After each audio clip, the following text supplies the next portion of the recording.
अभी जो second grade का एग्जाम हुआ था 26 को, उससे रिलेटेड बना रहा हूँ मैं। अब जो आगे 1 मई को पेपर है, वो सिर्फ और सिर्फ उन बच्चों के लिए वीडियो, कम से कम इस वीडियो को 3 या 4 बार जरूर देखे जाए। कैसे प्रश्न करना, जैसे आपके कोपेन का आया तो मैं बताऊंगा कोपेन के और कौन से उठेंगे, लास्ट तक इसे देखिए आराम से। 3 या 4 बार तो आपको देखना। सबसे पहले ज्योग्राफी का सोल्व करते हैं, उसके बाद हिस्ट्री का, उसके बाद राजनीति का।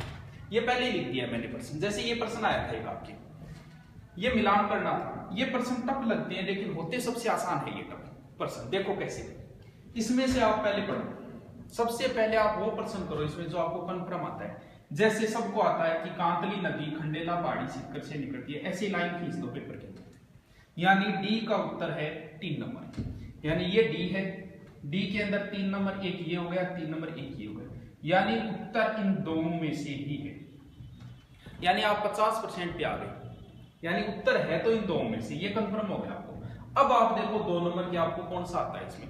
जैसे आपको कंफर्म आता है बाणगंगा जयपुर वाली नदी और बैराट से निकलती है, यानी सी का उत्तर है 2 नंबर। आ जाओ, सी ये है, 2 नंबर इसमें भी आ रहा है, इसमें भी आ रहा है। आपका उत्तर कंफर्म नहीं हुआ, वही आ रहा है 2 ऑप्शन। अब जो क्वेश्चन करना है वो सोच समझ के, अब वाले के अंदर उत्तर निकल के आ जाएगा। जैसे अगर आपको पता हो सेवर पहाड़ियां जयपुर के अंदर है, और कांकनी जो नदी है वो राजस्थान की सबसे छोटी आंतरिक प्रवाह की नदी है, जो जैसलमेर में। इसका मतलब इसका कोई संबंध नहीं है। इसका मतलब कांकनी का उत्तर ये है, यानी बी का उत्तर होगा 4 नंबर। बी का उत्तर 4 नंबर ये रहा, और इसमें है बी में 1 नंबर, यानी उत्तर इसका हो गया ऑटोमेटिकली। आगे वाला देखने की कहीं जरूरत नहीं है। अगर कंफर्म हो तो ये साबी नदी है जो सेवर पहाड़ियों से निकलती है, अलवर का शो कहा जाता है इस साबी नदी को। ये लो दोस्तों, इसको मिटा दिया। अब देखो एक कुछ प्रश्न ये आया था सेकंड ग्रेड हिस्ट्री का, मैं बीच में ऐसे ही बता रहा हूं कैसे करना था। इस हिस्ट्री के बाद पूरा जिक्र करेंगे। हिस्ट्री प्रश्न बड़े आसान आए थे लेकिन समझने की बात थी। ये प्रश्न पूछा था इसने घटनाओं पे विचार कीजिए। अब इसमें से आप मान लो आपको कोई भी डेट याद नहीं है, कौन सी भी डेट आपको याद नहीं है, लेकिन उसने सिर्फ इतने टफ क्वेश्चन दिया, उसमें एक हिंट दिया था। उसने क्या दिया, अगर आपको पता हो तो भारत का सबसे अंतिम कांड ये डाबड़ा कांड था, जो 1947 जून में हुआ था। उसके बाद भारत आजाद हो गया था। यानी ये सबसे, यानी इसके बाद कोई कांड नहीं हुआ भारत में। डाबड़ा कांड अंतिम था, यानी 1 नंबर अंतिम में आएगा। और उसने कहीं नहीं दिया, सिर्फ इस एक में ही दिया था, बाकी देखने की जरूरत ही नहीं थी। अगर ये एक ही ध्यान हो, यानी ये हुआ था 1947 में डाबड़ा कांड, निमुचना हुआ था 1925 में, चंडावत कांड हुआ था 1946 में, और मानगढ़ पहाड़ी कांड हुआ था 1913। ठीक है, अब जिक्र करते हैं ये। देखो सबसे पहले ज्योग्राफी को पढ़ते हैं दोस्तों, आराम से 3-4 बार देखना इस वीडियो को। सबसे पहले देखते हैं ज्योग्राफी से कौन कौन से क्वेश्चन आए। सबसे पहले राजस्थान ज्योग्राफी। इस परिचय से एक क्वेश्चन निश्चित आता है, ये कंफर्म ही मान लो एक क्वेश्चन आएगा। अपने क्या पूछा था सेकंड ग्रेड में इसमें 26 वाले को, कि पाकिस्तान से कितने किलोमीटर सीमा लगती है। ये है 1070 किलोमीटर लगती है, जिसका उत्तर था 1070। इससे संबंधित 1-2 बातें हो रही है वो भी देख लेते हैं। 2 मिनट लगेंगे, मैं इस वीडियो को 20 मिनट में कंप्लीट कर दूंगा। देखो यहाँ एक जिला है गंगानगर, उसके नीचे है बीकानेर, उसके नीचे है जैसलमेर, और उसके नीचे है बाड़मेर। यानी पाकिस्तान से अपने 4 जिलों की सीमा लगती है। अगर नहीं याद रखो तो इसकी एक ट्रिक ले लो, SBBG। ये SBBG सूत्र 2 जगह काम आएगा आपकी, श्री गंगानगर, बाड़मेर, बीकानेर और जैसलमेर। अगर इनकी संख्या और याद करो, 210, 168, 464, 228, क्रम से रख दो। सबसे पहले गंगानगर, फिर बीकानेर, फिर जैसलमेर, फिर बाड़मेर। 210, 168, 464, 228। यानी अगर पूछ ले कम कौन सी, ज्यादा कौन सी, मिलान करना, पिछली बार मिलान करना आया था। 210, 168, 464, 228, 2-3 बार बोलोगे याद आ जाए। 210, 168, 464, 228। अपने 4 लगते हैं, उनके कितने लगते हैं ये चेंज हो गए। आप ही बताना, नीचे कमेंट करना, कमेंट करके बताना, फिर मैं उत्तर बता दूंगा आपको कितने लगते हैं, आपको करंट में कितना अपडेट। देखो ये सूत्र 2 जगह काम आएगा, SBBG। देखो कहां आएगा 2 जगह। राजस्थान का सबसे बड़ा जिला कौन सा है, जैसलमेर, सबको पता है। ये मान लो ये बड़े जिलों का सूत्र है, ये बड़ी बैंक है, बड़े जिलों का सूत्र है, ऐसे याद करना है। जैसलमेर, इसका मतलब S काट दो, इसकी लगे J रख दो। ये 4 बड़े जिले हैं, पहला जैसलमेर, दूसरा बाड़मेर, तीसरा बीकानेर और चौथा जोधपुर। अगर कंफ्यूज हो बीबी में तो बा पहले आता है, बी बाद में आता है। ये 4 बड़े जिले, यानी पश्चिम में सबसे अंतिम जिला हो गया ये। पूर्व में अंतिम जिला है धौलपुर, ये लो इधर आ जाओ। राजस्थान का सबसे छोटा जिला धौलपुर। बैंक के अंदर 2 चीजें होती है, एक होता है सीआर, एक होता है डीआर। यानी सबसे बड़ा जिला ये, इसके अपोजिट सबसे छोटा जिला ये। ऐसे करो इसको, डीआर यानी डी के ऊपर राजस्थान के 3 जिले हैं, तीनों ही छोटे हैं। डी के ऊपर पहला हो गया धौलपुर, दूसरा हो गया दौसा, तीसरा हो गया डूंगरपुर और चौथा आर का मतलब राजस्थान। डीआर सूत्र है तीनों के, या 4 बड़े जिले 4 छोटे जिले। क्षेत्रफल याद करो तो कर लेना, लमसम कर लेना। इसका 38,000, 28,000, 27,000, 22,000। पिछली बार आरएस में आ गया था 38, 28, 27, 22। लमसम याद कर लेना, इतने टाइम में इतना याद होगा। मिटा देता हूं इसको, ये एक ही क्वेश्चन आया था। दूसरा क्वेश्चन ये पूछा था कि एमपी से कौन सी जिले की सीमा लगती है, वो नॉर्मल सा था, ज्यादा बार ये मिटाया। अगला ज्योग्राफी का टॉपिक था भौतिक प्रदेश।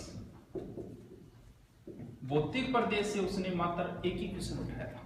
कौन सा क्वेश्चन था भौतिक प्रदेश से? देखो, उसने एक पठार दिया था लसाड़िया, कि लसाड़िया पठार कहाँ है। ये है उदयपुर में। मैं 4-5 पठार और है वो सारे बता देता हूँ एक ही जगह। भूमि से ऊपर उठा भाग पठार। राजस्थान की अगर आ जाए ना ऊंची, जैसे ऊंचा पर्वत पहला दूसरा दोनों ही कहाँ है? सिरोही के अंदर। अगर ऊंचा पठार आ जाए पहला और दूसरा दोनों कहाँ है? सिरोही में। सबसे ऊंचा अगर बात आ जाए झील, वो भी कहाँ है? सिरोही में। सबसे ऊंचा बसा शहर राजस्थान का, वो भी सिरोही में। यानी राजस्थान का सबसे ऊंचा पठार है उड़िया, है तो सिरोही में। यानी ऐसे याद कर लेना, आदमी उड़ने लग जाए तो ऊपर चला जाता है। यानी उड़िया पठार राजस्थान का सबसे ऊंचा पठार है। उड़िया के जस्ट नीचे है आबू, ये है 1360। आबू पठार ये राजस्थान का दूसरा ऊंचा पठार है। इसके बाद सबसे ज्यादा बार पूछा गया प्रश्न है बोराट का पठार। बहुत बार पूछ लिया इसको, किस किस के पीछे। देखो इसे कैसे याद करोगे बोराट का पठार? महाराणा प्रताप से याद रखना है। कैसे? महाराणा प्रताप का जन्म कहाँ हुआ था? कुंभलगढ़ दुर्ग में। यानी महाराणा प्रताप का जन्म कुंभलगढ़। और महाराणा प्रताप का राज्याभिषेक कहाँ हुआ था? गोगुंदा में।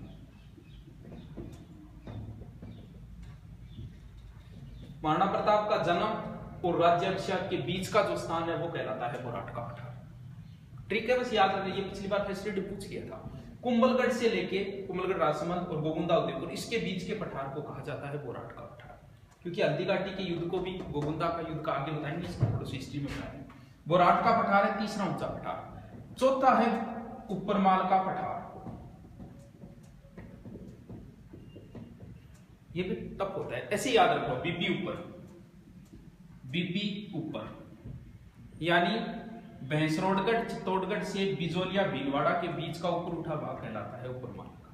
इसके बाद एक कांकड़बाड़ी पठार जौलपुर में पड़ता है। बस पठार इतने ही है राजस्थान के, इतने प्रश्न बनते। विश्व का सबसे ऊंचा पठार है पामीर का पठार। ऊंची होती है छत, यानी उसे कहा जाता है विश्व की छत। और विश्व का सबसे विस्तृत पठार है तिब्बत का पठार। यानी भौतिक प्रदेश से एक ही क्वेश्चन उठाया था। इसके बाद टॉपिक आता है जलवायु। सेकंड ग्रेड में इसमें जलवायु में से लगभग 3 क्वेश्चन उठाए थे, सारे बता देते। एक उठाया था इंडिया ज्योग्राफी, इंडिया जलवायु से, और 2 उठाए थे राजस्थान की। देखो तीनों ही बता देते। एक तो पूछा था पी कोटेश्वरम सिद्धांत। ये क्या एक सिद्धांत दिया था, ये बात था पी कोटेश्वर। इसने क्या कहा था कि तिब्बत का पठार जितना गर्म होगा ना उतने ही बरसात ज्यादा होगी, ऐसा कोई सिद्धांत था। तो ये जलवायु से संबंधित था, ध्यान रखना। पी कोटेश्वरम सिद्धांत इंडियन ज्योग्राफी में पढ़ा था। एक तो पूछा था राजस्थान का माउट, पूरा बता देता हूं माउट का। देखो ये प्रश्न बहुत बार आ गया माउट का, कई बार पूछ लेते हैं एग्जाम में माउट के बारे में। देखो इधर इधर इधर अगर पृथ्वी के बीच में जाओगे तो यहाँ एक सागर है जिसका नाम है भूमध्य सागर। यहां से चक्रवात उठते हैं और बारिश शुरू होती है इस साइड, यानी जैसे पंजाब हरियाणा राजस्थान इस साइड। ये चक्रवात यहाँ आते हैं, ये राजस्थान पश्चिमी दिशा से आते हैं, इसलिए इसे कहा जाता है पश्चिमी विक्षोभ से होने वाली वर्षा।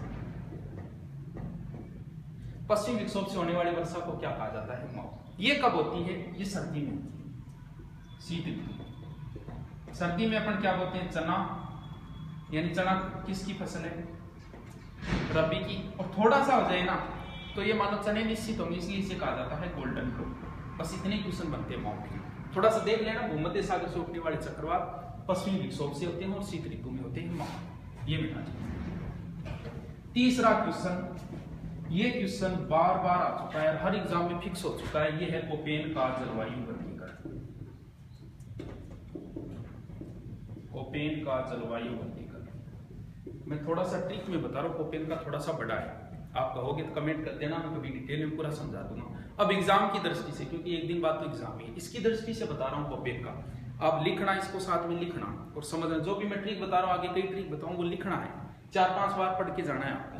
ये देखो,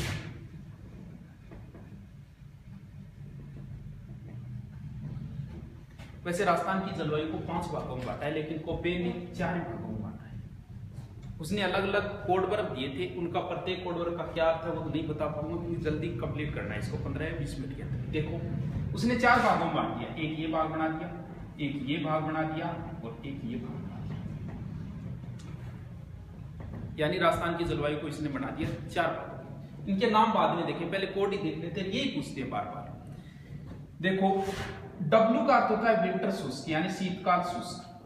कोपेन ये जलवायु, इसने तापमान वर्षा को मूल आधार माना था। कोपेन तापमान और वर्षा, पूरा डिटेल को फिर बताएं, बस ये बता रहा हूं। ये पूछते हैं, W सब में आएगा, यानी शीतकाल अपने शुष्क रहता है। इसमें भी आएगा, इसमें भी आएगा, इसमें भी आएगा, इसमें भी आएगा। ठीक है, यहां लिखो सबसे नीचे वाले में A, यहां लिखो B, यहां लिखो B और यहां लिखो C। इस भाग को कहा था AW, कंप्लीट हो गया। और इसका नाम दिया था उसने उष्ण आर्द्र जलवायु, यानी यहां हमेशा वर्षा होती है, आर्द्रता है। कोपेन ने इस भाग का नाम दे दिया AW। ये बीच वाला, यहां सारी नदियां हैं और बाद में नदियां कहां हैं? गंगा के आसपास क्षेत्र में, इसीलिए इस क्षेत्र को G और कह दिया, गंगा तुल्य जलवायु, CWG। ये कंप्लीट हो गया। और इसका नाम दिया था उसने शुष्क शीत जलवायु। अब ये बचा, ये पूछा था, बार बार ये पूछते हैं, यानी ये क्षेत्र एकदम उष्ण है। ये कह सकते हो मरुस्थल को इसने 2 भागों में बांट दिया। ये हो गया उष्ण मरुस्थल, और इसके ये जो सेकंड भाग है इसका नाम हो गया अर्धशुष्क, कह सकते हो। ये लो, ये नाम पूछा था कोपेन का। BWH का मतलब हॉट होता है, गर्म। ये क्षेत्र गर्म ही है, दोनों में आएगा। BWHW, BSHW, ये एक ही बात है। BSHW, BWHW, BSHW। ये पूछा था उष्ण मरुस्थल के लिए कोपेन ने क्या वर्ड प्रयोग किए। दोबारा बहुत मस्त है, दोबारा देखो इसको, 2-3 बार लिखना है इसको। कोपेन का निश्चित हो चुका है हर एग्जाम। 4 पार्टों में बांट दिया राजस्थान को, ऐसे ही बांट दो, A, B, B, C। W सब में आएगा, W, W, W, W। ये कंप्लीट हो गया AW, आर्द्र जलवायु। ये यहां नदियां हैं, भारत में नदियां, यानी गंगा तुल्य जलवायु। ये लो जो G, CWG कंप्लीट हो गया। ये पूछा ही था। BWH का मतलब हॉट, H सब में आएगा, BWH सब में आएगा, BWHW और BSHW, BWHW, BSHW, CWG, AW। ये कोपेन का है। अगर बाद में त्योहार तो उनका है तो आप बता देना, बता दें तो डिटेल से पूरा, लेकिन अब एग्जाम की दृष्टि से इतना याद कर लेना एक बार, क्योंकि अब टाइम ही नहीं बचा इतना। जलवायु से 3 प्रश्न आ गए। उसके बाद प्रश्न आए थे झील, एकदम आसान क्वेश्चन पूछे थे झील से। उसकी ये पूछा था निम्न में से खारे पानी की झील है। हाँ, मीठे का पूछा था, निम्न में से मीठे पानी की झील है। वो एक पहली बात तो ऑप्शन से ही हो रहा था, क्योंकि उसमें ऑप्शन दिया था पोलाइट। अगर कोई झील धार्मिक है तो ये समझ लो वो निश्चित ही मीठी है, लेकिन फिर भी मैं आपको एक ट्रिक बताता हूँ, 2-3 बार इसको पढ़ना, याद हो जाएगी। खारे पानी की जितनी भी झीलें हैं उनकी ट्रिक बता रहा हूँ, बाकी बची दोस्तों वो सारी की सारी मीठी हो जाएगी। वो ट्रिक है, साड़ी का पल्लू कुत्ता फाड़े, रे और कर तो कुत्ता फाड़े रे को। बस ये खारे पानी की झीलों का ट्रिक है, बाकी बच गई सब मीठी। साड़ी का पल्लू कुत्ता फाड़े, सा का मतलब सांबर, राजस्थान की सबसे बड़ी झील है। डीडवाना, कावोद, कोछोर भी, पंचपदरा, लूणकरणसर, कुचामण, तालछापर, फलोदी, डेगाना, रेवासा। दोबारा बोलता हूं, साड़ी का पल्लू कुत्ता फाड़ी, सांबर, डीडवाना, कावोद, पंचपदरा, लूणकणसर, कुचामण, तालछापर, फलोदी, डेगाना और ये हो गई रेवासा। एक बाग भी है वो भी खारे पानी की, बस इतनी है, बाकी बची सब मीठे पानी की होगी। ठीक है, ये मिटा देता हूं, 2-3 बार लिखना याद हो जाए। झीलों के बाद आए थे सर्वाधिक पर्सन नदियों से, लगभग 4-5 क्वेश्चन नदियों से उठा दिए थे।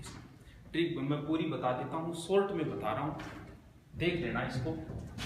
राजस्थान की नदियां एकदम शॉर्ट में बता रहा हूँ, लेकिन सारे लगभग ट्रिक बता दूंगा भाई, इतने टाइम में इतना ही होगा। देखो आप भी समझते हैं, देखो क्या करना है। ये इधर इधर हो गया अरब सागर और इधर लास्ट में बंगाल की खाड़ी। कौन कौन से प्रश्न पूछे? एक तो सीधा ही पूछा था, निम्न से आंतरिक प्रवाह की नदी है, तो सबसे पहले वो देख लेते हैं जो बंगाल की खाड़ी में जाती है। जैसे यहां से एक नदी निकलती है महू एमपी से, चंबल, ये तो याद ही है, शॉर्ट में बता रहा हूं। चंबल, चौरासीगढ़, चित्तौड़गढ़, उसके बाद कोटा, उसके बाद बूंदी, उसके बाद सवाई माधोपुर, करौली और धौलपुर, और फिर जाके गिर जाती है यमुना। यमुना गंगा में, गंगा जाके गिर जाती है बंगाल की खाड़ी। अब देखो प्रश्न एक पूछा था, निम्न से सहायक नदी नहीं है, ऐसे ऑप्शन बना के दिए थे उसने, उसमें दे रखा था बनास आगे मेज, वो उत्तर था उसका गढ़। अब देखो चंबल की जो सहायक नदी है उसका ट्रिक बताता हूं, शॉर्ट में बता रहा हूं, 2-3 बार पढ़ना, कुछ नहीं है, एकदम आसान है। B2, K2, P2, M2, ये ट्रिक है चंबल की सहायक नदियों का trick. B2, K2, M2, P2, B2, K2, M2, P2। देखो B2 का मतलब B 2 बार, बनास बामनी, K का मतलब काली सिंध कुराल, काली सिंध है, काली सिंध कुराल, P का मतलब पार्वती परवन, और M का मतलब मेज मांगली। उसने ये दिया था मेज और बनास दे रखा था, यानी मेज किसकी सहायक है? चंबल की। मांगली है वो मेज की सहायक है, मेज आगे इसमें। दोबारा देखो B2, K2, M2, P2, Banas Bamni, Kali Sindh Kural, Parvati परवन और मेज और मांगली। ठीक है, अब यहां से एक नदी निकलती है, यहां से देखो, कभी हल्दी घाटी के युद्ध का अगर आपने सीन देखा है तो देखना उसमें पीछे एक नदी बहती हुई दिखाई गई है, वो नदी है बनास। यानी हल्दी घाटी के युद्ध को कहा जाता है, ध्यान में हो तो, खमनोर का युद्ध, एक कहा जाता है गोगुंदा का युद्ध। ये पीछे आरपी सिंह बहुत बड़ा विवाद रहा था, उसने पूछ लिया था गोगुंदा युद्ध किसने कहा था, उत्तर दूसरा मान लिया था। देखो इसको याद करना बड़ा मुश्किल। हल्दी घाटी युद्ध को एक तो है, जैसे टोड ने तो कहा था थर्मोपील, और 2 नाम ये पूछे जाते हैं। देखो इसमें एक तो नाम दिया था अबुल फजल ने, और एक दिया था बदायूं ने। यानी इनमें से गोगुंदा का युद्ध किसने कहा, खमनोर का किसने किया? एकदम आसान है, कुछ नहीं, क्योंकि ट्रिक तो इसका सेट करिएगा। कैसे सेट करो? जैसे गोगुंदा, यानी दै के ऊपर बलाघात लगता है, इधर बदायूनी, दै के ऊपर बलाघात लगता है, यानी गोगुंदा का युद्ध कहा था बदायूनी ने, बाकी बच गए। ये जो नदी है बनास, ये खमनोर से ही निकलती है, क्योंकि हल्दी घाटी के नजदीक ही है। इसके बाद निकलने के बाद ये यहाँ सवाई माधोपुर में आके गिर गई चंबल में। अब देखो प्रश्न क्या पूछा था उसने कि विंध्य कगार भूमि राजस्थान में किन नदियों के बीच में है। अगर आपने नदियां कभी मैप से पढ़ी हो तो ये प्रश्न कभी गड़बड़ नहीं होता। क्यों नहीं होता? अगर आपको पता हो विंध्य कगार भूमि का मतलब यहाँ विंध्याचल पर्वत है, उसका पार्ट राजस्थान में कहाँ है? वो पार्ट यहाँ है, जैसे बूंदी है, सवाई माधोपुर है, करौली है, धौलपुर है, यहाँ है। और नदियां देखो, ये दोनों नदियों के बीच में हो गया, इधर बनास इधर चंबल, यानी विंध्य कगार भूमि बनास और चंबल के बीच में। ठीक है, ये दोनों नदियां हो गई बंगाल की खाड़ी की ओर। एक यहाँ से बाणगंगा निकलती है, वो भी यमुना में जाके गिर जाती है।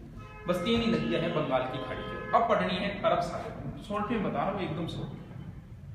देखो यहीं से एक नदी निकलती है, इसी के नजदीक से मेहद झील है, यहां से निकलती है मेहद झील से। ठीक है, अमरोरू पहाड़ी है, वहां से निकली खांदूगांव बांसवाड़ा, उसके बाद ऐसे की ऐसे टर्न मारी और वापस चली गई, इधर चली गई खंबात की खाड़ी, माही नदी। ये दक्षिणी साइड है, दक्षिण की गंगा, बागड़ की गंगा, कांठल की गंगा, आदिवासियों की गंगा, बहुत सी इसकी सहायक नदियां एकदम आसान।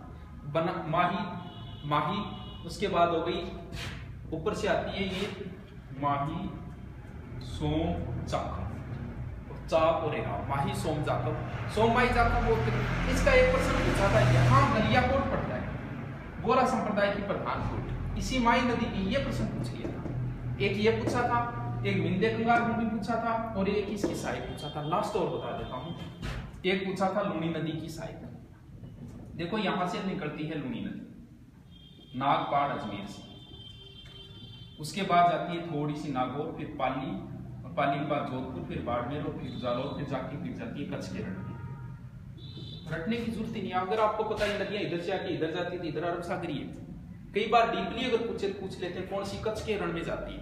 यानी कच्छ, देखो ये ऊपर वाली नदी है, कै ऊपर होता है, ख नीचे होता है। ये ऊपर वाली नदी है लूनी, ये कच्छ के रण में, ये नीचे वाली है, ये खंबात की रण। अब ये पूछा था लूनी की सहायक, इसका भी एक ट्रिक बताता हूँ, एकदम आसान सा ट्रिक। लीलड़ी जमाई, जोजड़ी सगाई, सुकेड़ी मिठाई है। लीलड़ी और जमाई, जोजड़ी सगाई में सुकेड़ी मिठाई, ये लूनी नदी की सहायक नदियों का ट्रिक है। चंबल का हो गया बिट्टू केटू एम2 पिट्टू, एकदम आसान है। लूनी का है लीलड़ी और जमाई, जोजड़ी सगाई, सुकेड़ी मिठाई है। यानी लीलड़ी, जमाई, जोजड़ी, सुकड़ी, मीठड़ी, ये चंबल की सहायक नदियां हैं। इसके अलावा एक बांडी भी आती है, बांडी 2 है वैसे, और एक खारी भी इसकी है बस। अब एक प्रश्न पूछा था भारत की नदियों से, चलो भारत का बात दे देते हैं पहले। ये एक प्रश्न अभ्यारण्य का आया था, वो केवला देवथानम लैंड भूमि कहाँ है, वो पूछा था। इसके बाद में अगर बात करें, नदियों का प्रश्न आ गया, अभ्यारण्य का आ गया, जलवायु का आ गया। अब पूछा था भारत से, यानी भारत की ज्योग्राफी से कई प्रश्न पूछे।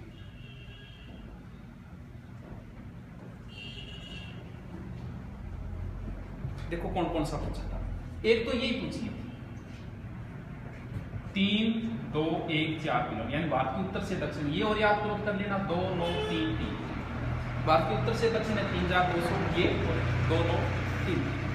एक प्रश्न पूछा था कि भारत के सर्वाधिक सीमा किस देश की लगती है, सर्वाधिक लगती है बांग्लादेश की।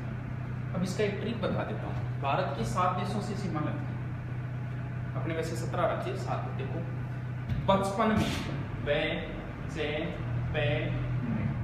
बचपन में मेरी एक इच्छा थी MBA करने, बस ये ट्रिक है।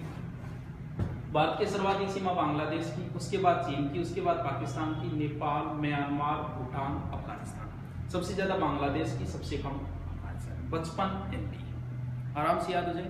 भारत के ये प्रश्न पूछा था, एक पूछ लिया था ये प्रश्न। दूसरा प्रश्न पूछा था उसने कि दक्षिण की गंगा किसे कहा जाता है, दक्षिण की गंगा किसे कहा जाता है। देखो ये प्रश्न, यहां से, ये दक्षिण भाग हो गया, यहां से एक नदी निकलती है त्र्यंबक महाराष्ट्र से, जिसका नाम है गोदावरी। यहां से निकली और जाके यहां गिर गई इस सागर में, बंगाल की खाड़ी में। इसकी लंबाई है लगभग 1465, त्र्यंबक से निकलती है। इसे कहा जाता है, यानी भारत की सबसे लंबी नदी हो गई गंगा, उसके बाद दूसरी है गोदावरी। यानी गंगा उत्तरी भारत, ये गंगा की समान होगी, दक्षिण भारत की सबसे लंबी नदी है गोदावरी। इसे कहा जाता है दक्षिण की गंगा, या फिर बूढ़ी गंगा भी बोलते हैं। एक और ध्यान रखना है प्रश्न, देखो यहां एक नदी है जिसका नाम है कावेरी, लगभग 801 किलोमीटर, 801 किलोमीटर। यहां ब्रह्मगिरी पहाड़ी से निकलती है कर्नाटक की, और यहां जाके गिर सकती है।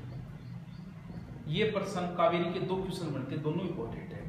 एक तो हो गया दक्षिण की गंगा, जो अभी सेकंड ग्रेड में पूछ लिया। एक है दक्षिण भारत की गंगा, दोनों में अंतर है।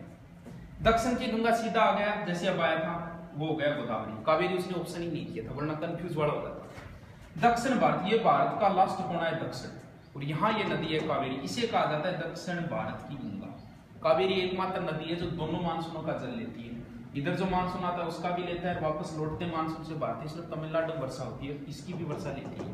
और बीच में एक नदी और आती है, अगर बात करें तो कृष्णा, वो भी यहीं से निकलती है, इसके नजदीक से ही निकलती है, महाबलेश्वर से कृष्णा। इसकी लगभग है 1401 किलोमीटर, 1400।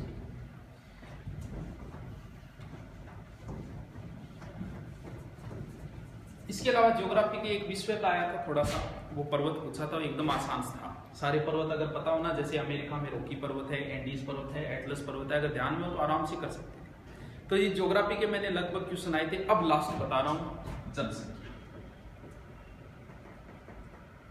ज्योग्राफी से जनसंख्या का कौन सा क्वेश्चन है वो भी बता देता हूं। जनसंख्या अति महत्वपूर्ण प्रश्न निश्चित आएगा। देखो क्या क्या आंकड़े याद करने, शॉर्ट में बता रहा हूं, 2-3 बार याद करना, क्योंकि ये पेपर के हिसाब से बता रहा हूं। भी नॉर्मल पूछा है, क्या बता आगे वाला नॉर्मल बढ़े तो इनमें से आ जाता है। सबसे पहले तो राजस्थान की कुल जनसंख्या 6.86 करोड़, यानी 6862112 टोटल तो एक नहीं। ये जनसंख्या भारत की है 567 यानी 5.67%। भारत में राजस्थान का स्थान कौन सा है, 8वां है या 7वां, ये आप कमेंट करके बताएं, फिर मैं कमेंट में जवाब दूंगा कि आप करंट में कितने का अपडेट हो। पीछे एक प्रश्न पूछा था भारत में राजस्थान का 8वां, अब बताना आप 8वां है या 7वां स्थान हो गया। देखो ये तो जनसंख्या हो गई। एक वृद्धि दर याद करनी है, वृद्धि दर हो गई 21.3%। उसके बाद अगर बात करोगे तो लिंगानुपात, घनत्व, कोई समस्या नहीं, पूरा 200 है राजस्थान का घनत्व है। उसके बाद लिंगानुपात, लिंगानुपात है 928 और 0 से 6 के बीच में 888, 0 से 6 के बीच में। उसके बाद साक्षरता, ये पूछा था राजस्थान की साक्षरता कितनी है, 66.1%। साक्षरता में 2 आंकड़े और याद करने, एक तो सीधी साक्षरता सर्वाधिक न्यूनतम, एक याद करना है पुरुष साक्षरता सर्वाधिक न्यूनतम, एक महिला साक्षरता सर्वाधिक न्यूनतम। देखो वृद्धि दर रही 21.3, 21 सर्वाधिक वृद्धि दर रही थी बाड़मेर की, न्यूनतम रही थी गंगा। घनत्व है, राजस्थान में सर्वाधिक जनसंख्या जयपुर की, सर्वाधिक घनत्व भी जयपुर का है। राजस्थान सबसे कम जनसंख्या जैसलमेर की और सबसे कम घनत्व भी जैसलमेर का। लिंगानुपात 928, सर्वाधिक लिंगानुपात इस क्षेत्र का आपने बता दिया था, वो पहले वाले वीडियो में मैंने बताया था, देख लेना बात वाले में। लिंगानुपात सर्वाधिक डूंगरपुर का, सबसे कम इधर धौलपुर का। उसके बाद बात करें साक्षरता, देखो एक तो पुरुष साक्षरता याद करनी है जो पूछ लिया 66.1, एक पुरुष साक्षरता याद करनी है 79.2% और एक महिला साक्षरता याद करनी है 52.1%। ये भी पूछ लिया, ये भी पूछ लिया।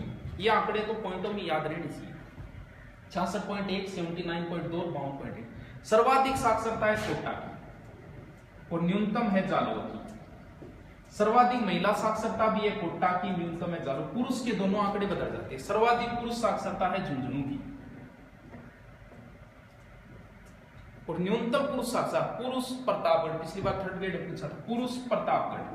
न्यूनतम पुरुष साक्षरता वैसे प्रतापगढ़ बांसवाड़ा दोनों की सेम ही है, न्यूनतम पुरुष साक्षरता प्रतापगढ़। दोबारा बोलता हूं इनको, ये एक्चुअली आंकड़े हैं जिनको याद रखना है आपको। देखो क्या क्या याद करना है, दोबारा एक बार और देखिए। कुल जनसंख्या 686, वृद्धि दर 21.3, सर्वाधिक बाड़मेर की, न्यूनतम गंगानगर की। उसके बाद बात करें घनत्व 200, उसके बाद अगर बात करें लिंगानुपात 928, उसके बाद साक्षरता कुल 66.1, पुरुष 79.2 और महिला साक्षरता 52.1 और वो आंकड़े याद कर लेना। तो अब मैं जल्दी, देखो मुझे जैसे टाइम मिला आज या कल मैं हिस्ट्री वाला डाल दूंगा, लगभग हिस्ट्री कंप्लीट कर दूंगा उसमें। जैसे ज्योग्राफी के मैन बताइए और राजनीति के बच्चे वो बता दूंगा कौन कौन से प्रश्न है उससे रिलेटेड और कौन से।